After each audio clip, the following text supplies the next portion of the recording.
In terrible news, we are getting more stories every year about women who are pregnant and finding out that they might be in danger due to the laws that we have.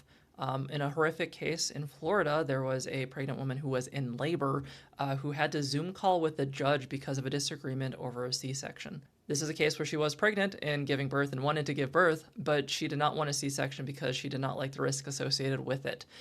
From what I read about, the risk of delivery was very small, with their complications being like 1 or 2% or smaller. It was just basically that there was some risk with giving a delivery that wasn't by a C section.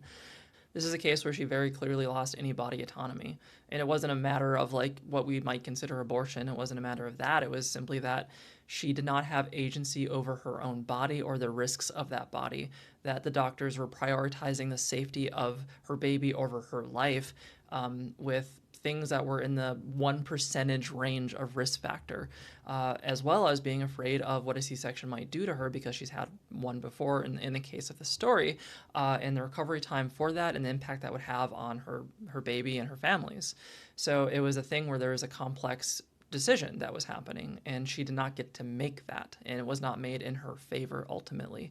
And this is the risk that we always talk about with losing body autonomy. It is not a matter of everyone can get abortions up until 9 months. It is a matter of we are getting so draconian with our laws that at a certain point women no longer even have any control over the body the second they're pregnant, and that is becoming more the norm than not. And that's why people are so, afraid of how awful so many of these laws are and the criminality behind them.